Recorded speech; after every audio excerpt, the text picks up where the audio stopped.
What's going on, everybody? I am Grandson, and these are my Marquee Memories.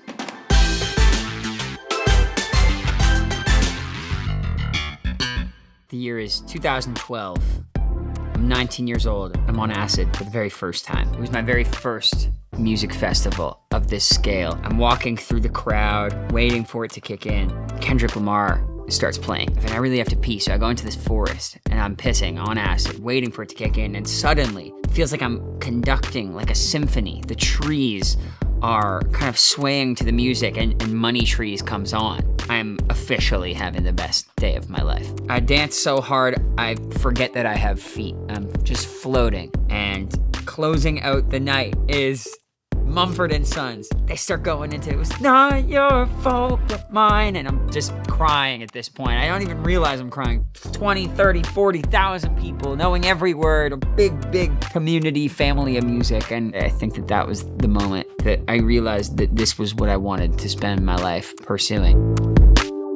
Last year, I went all over the world and back, and the only way that I could get through it was telling myself, if there's big moments I need to be there for my personal life, I'm gonna do whatever I can to be there. Me and Dom go back, and Dom announced that he was playing The Shrine. Sold out. All of my friends that were in LA were gonna go. I was on tour though, so I had told myself I can't make that show. But about a day before the show, I'm looking at my master tour, and I realized that I've got a couple days off afterwards, and I go, I think I might be able to make this work.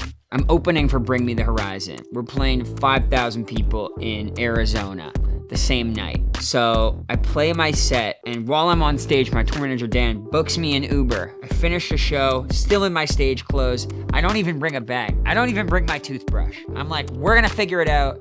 I gotta get to the Shrine. So I hop in this Uber, and it's about a 15-minute drive. And when I tell you that me and this Uber driver became brothers, we were connected. He asks me if I smoke weed, and I'm like, I do, yeah. And so he pulls a joint out, and he can't find a lighter. So he's looking under his seat. We start swerving on the highway. I tell him to concentrate. We start missing the exit, and I'm like, dude, we're gonna miss the plane. He pulls into a gas station. As he gets up, I see he's been sitting on the lighter the whole time. He lights the joint. We hotbox his car on the way to the Phoenix airport. By the time I open the door, smoke is pouring out. I don't even know what the hell's going on. Get on this plane, it's about an hour and a half. Phoenix to LA, boom.